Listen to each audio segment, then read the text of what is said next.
On the 24th of February, Ineos, a British multinational conglomerate, completed a deal to buy a 27.7% stake in Manchester United. This move didn't just signify a change in ownership, it handed control of all football operations to Sir Jim Ratcliffe, the company's founder, marking the beginning of a new era for the Reds. But this story isn't just about Manchester United, it's about the future of the entire footballing ecosystem. Because the move to buy Manchester United wasn't the first in the sport for Ineos. In fact, it wasn't even the second. Wholly owning FC Lausanne Sport in the Swiss First Division and a minority stake in Nice in Ligue 1, Ineos have been slowly creating a portfolio of European football clubs. Today, multi-club ownership is one of the fastest growing trends in football. It's estimated that over 300 teams worldwide are involved in the network, with that number only set to increase. Essentially, allowing corporations to centralize the network by which strategic, financial, and developmental evaluations are made at different clubs. Companies can optimize resources, talent scouting, and overall club performance in a coordinated manner between each team owned. Whether this is a good or a bad thing, though, it depends on who you talk to. It's no secret that associations like FIFA, UEFA, and the Premier League are against this concept. To them, it threatens the integrity of the sport, creating conflicts of interest and giving some sides unfair competitive advantages. But the owners, they love it. To them, its benefits are clear: money, success, and power. The truth? See for yourself. This is the story of multi-club ownership in football. Part 1. A short history.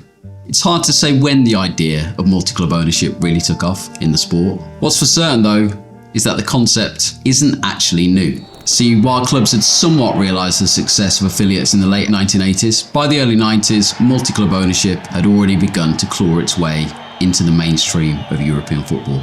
Why?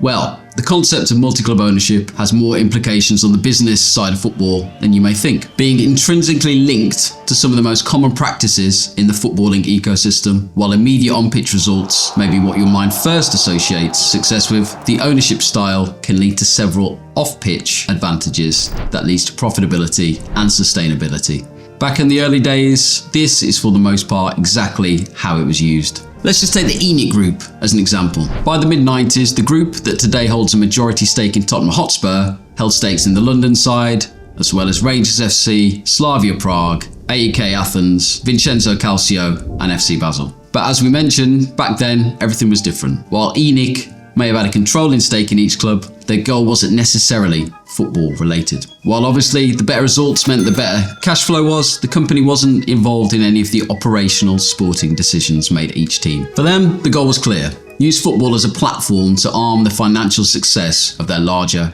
business plans. And in all honesty, it worked. But it wouldn't be that simple. People were beginning to grow suspicious. In the 1998 UEFA European Cup Winners' Cup, 3 of the 8 quarter-finalists, Prague, Athens, Vincenzo Calcio, all belong to the ENIC Group. Despite not being drawn against one another, the issue was clear. I mean, other than sporting merit, in the case that these teams had to face off, what would happen? Where would the integrity be in that? How would it be fair? If one owner could be allowed to control multiple clubs, who can guarantee that competition would remain? For better use of the term, unbiased. It was a slippery slope and something needed to change. In May of 1998 though, it did. For the first time ever, UEFA passed a rule that actively guarded against the concept of multi-club ownership. Now known as the Integrity Rule, the idea was simple. No club owned under the same control group could play in the same competition. While in theory, the change would provide a short-term fix to the growing issue, all this was only the tip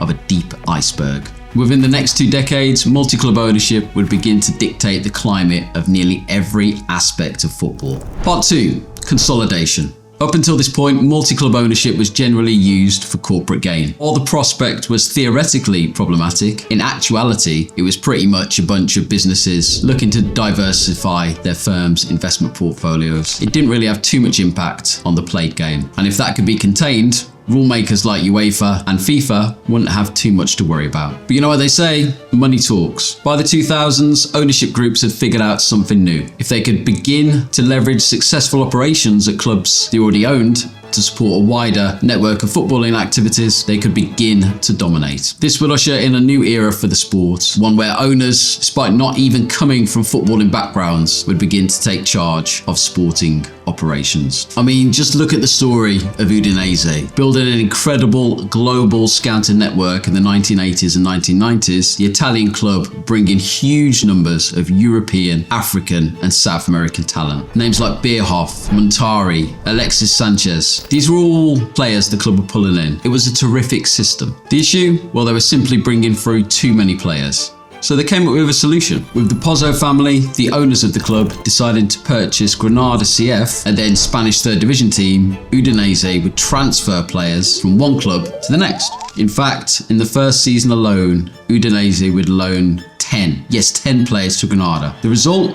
Well, the Spanish side gained promotion. For the Pozzos, the plan worked. By exerting control on the transfers and strategies of each club, they would gain competitive advantage over their opposition and improve their own stature as owners. In 2012, this expansion continued with the purchase of English Championship side Watford. And once again, after the transfer of 12 loans from both Udinese and Granada, the side gained promotion to the Premier League. While this directly led the English FA to limit the number of foreign loans teams were allowed, the blueprint had become clear for everybody to see. By this point, Watford and Granada had made their respective ways to the top flights of England and Spain, and Udinese had reached the dizzying heights of the Champions League. This was just the start though. By the mid-2010s, multi-club ownership had taken on a new lease of life. After the Pozzo family's success, it had basically become the new status quo. Its benefits were huge. Owners could enhance their revenue streams through things like broadcasting rights, merchandising and sponsorships, while their teams, in most cases, were having more success than ever. Just look at the Red Bull story. Whether you like it or not, the project has been an explosive success from an ownership standpoint. With the fans, the reaction has been mixed,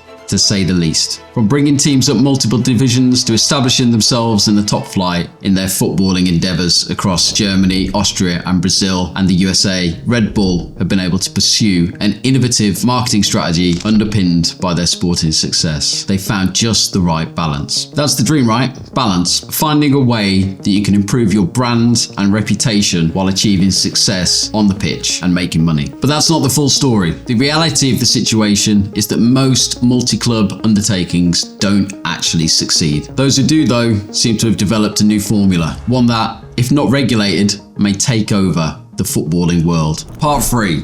The future. See, in the last few years, the game has changed. A new idea has taken the reins, and the concept of multi-club ownership has sprung to a level that has been causing heads to turn. What are we talking about? We're talking about state-owned football teams. While the idea may sound pretty absurd, recently it's found huge success. Focusing on the factions, the City Group, Saudi Public Investment Fund and Qatar Sports Investments alone, this becomes seriously clear. From domestic titles to Champions League qualification and even wins, towards the latter part of this last decade, state-owned teams seem to have taken football ownership to a new level. How? Well, like we said earlier, money talks. And these groups, they have a lot of it. But it isn't just about having money that's setting these owners apart. It's the way they're using it that blends all the previous strategies together. Isolating the City Football Group, an entity owned in most part by Abu Dhabi, for example, directors have expertly leveraged their abundance of resources to find the best in football and run operations at the highest level possible. Originally purchasing Manchester City in 2008, the group steered the club into a global phenomenon. This was huge, buying some of Europe's most elite talent and bringing success to a club that otherwise may have just continued to languish in the mid-table. This was something that fans hadn't seen before. This was always the plan though. See, when the City Group originally took charge at Manchester City, their plan was clear. They were set on expanding the club's brand in foreign markets to eventually set the stage for the creation of what they called franchise clubs in foreign leagues. To put it simply, if the City Group could effectively build their image through the success of Manchester City, they'd be able to naturally evolve into a global network of popular teams. And it worked. Today, the City Group supports more than 10 clubs spread through Europe, South America, Asia, and Oceania. Their strategy? A perfect amalgamation of everything we've spoken about in this video. Changing each club to hold similarities to one another, donning similar badges, and the sky blue